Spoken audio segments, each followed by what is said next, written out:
Hello everyone, this is Bhushan from Excellence Educare. Today we are going to start with our new chapter, that is electromagnetic induction, which is also called as EMI. So just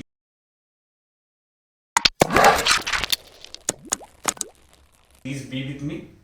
Okay. Electromagnetic induction. It is called as E, M and I. Okay. So for understanding electromagnetic induction, we need to understand first the concept of magnetic flux. So magnetic flux.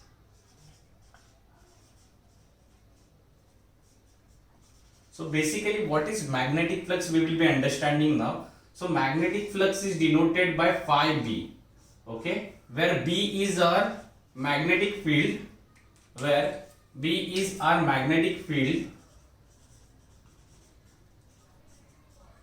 and phi is our flux. So what will be the definition of magnetic flux? It is nothing but the number of field lines which are passing perpendicular through the surface. Okay, it is known as magnetic flux. Okay, so what is our definition of the magnetic flux? It is nothing but the field lines, or we can say the number of field lines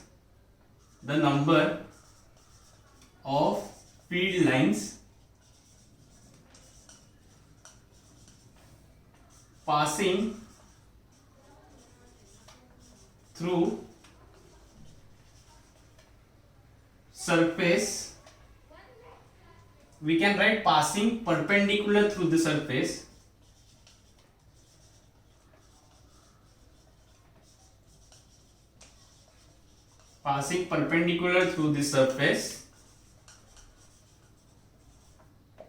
Is known as magnetic flux.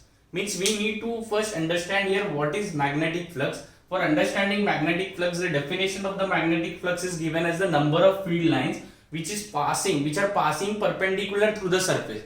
Matlab, we have to understand what is first of all surface. Okay, so I am just drawing 2-3 diagrams here to need to understand. Just try to understand what is the meaning of this magnetic flux which we are talking about. First I am drawing a cross sectional plane area. You can take a plane, okay, in which the magnetic fields are passing. Magnetic fields has got direction, that is B. Okay, so these are the magnetic field lines which are passing through the surface. Okay, this is the magnetic field lines which are passing through the surface. So how much magnetic field lines are passing? Total there are 4 magnetic field lines, that is 1, 2, 3, 4. So how much magnetic field lines are passing through the surface? The magnetic field lines which passing through the surface are, we can directly write it as 2, that is 1 and 2. So there are total 2 magnetic field lines passing through this surface. We have to consider only the magnetic field lines which are passing through the surface only. Okay. Now let us increase the number of magnetic field.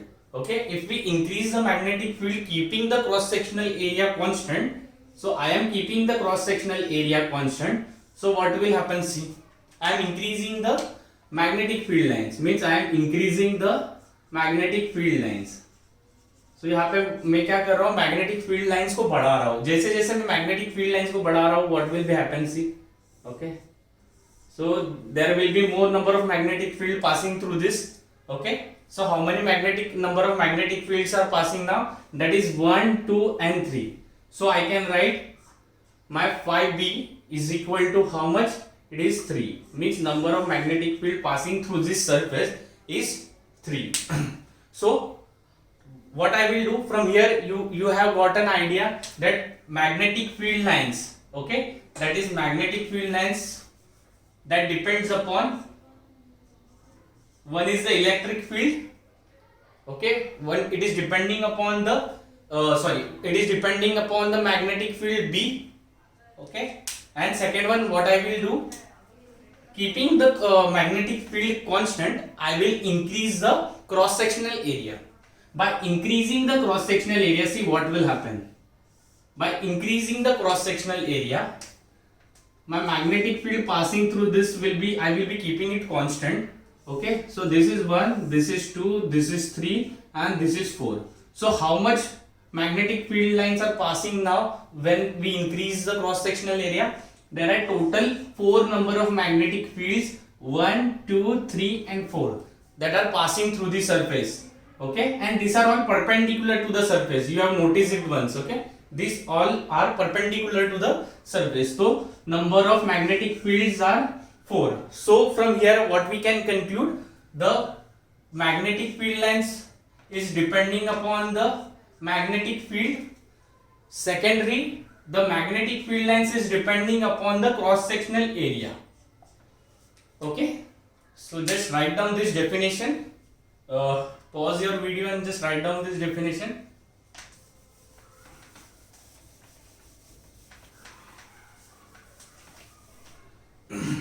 So from what here what we will get? We will get that my phi b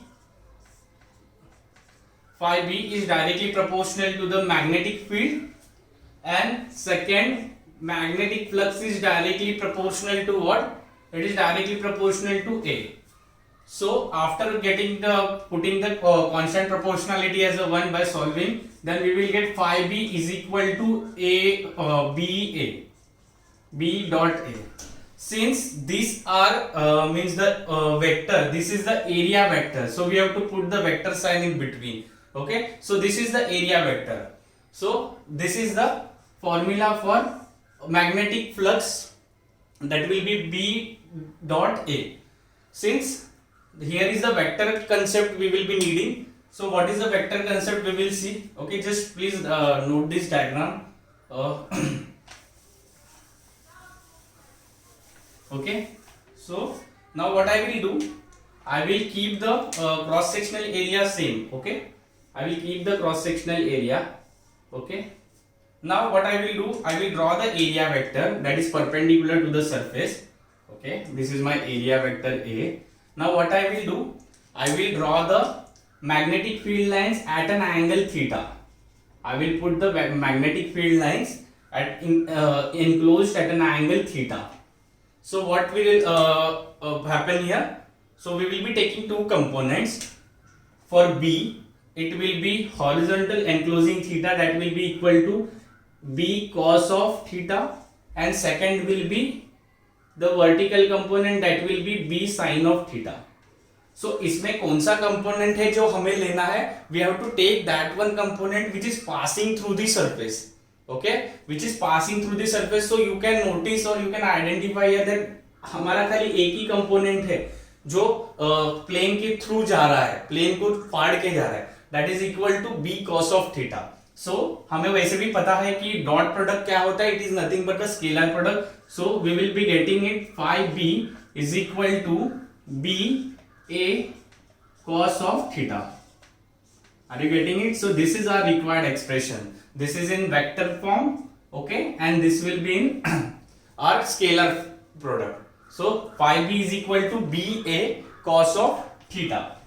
So this is our required expression for. So we can state when magnetic field is increasing, flux will be increasing. When area is increasing, flux will be increasing. When theta is increasing, flux will also be increasing.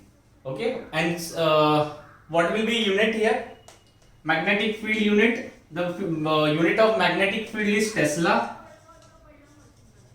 Okay, and the unit of area is nothing but meter square. So what will be our unit? Our unit will be Tesla meter square, or we can write it as Weber also. Okay, so this is our unit. So what we have learned, for magnetic flux, what it is required? We are requiring B, that is equal to magnetic field. Secondary is the A, that is the area vector, and third one will be the if it is an angle, magnetic field is making an angle with the area vector, so we will be calculating the values of magnetic flux by putting the formula B A cos of theta. Okay, so what will be our definition of the magnetic flux? It is nothing but the number of field lines which are passing perpendicular through the surface. Only we have to take the lines which are passing through the perpendicular through the surface. It is known as magnetic flux.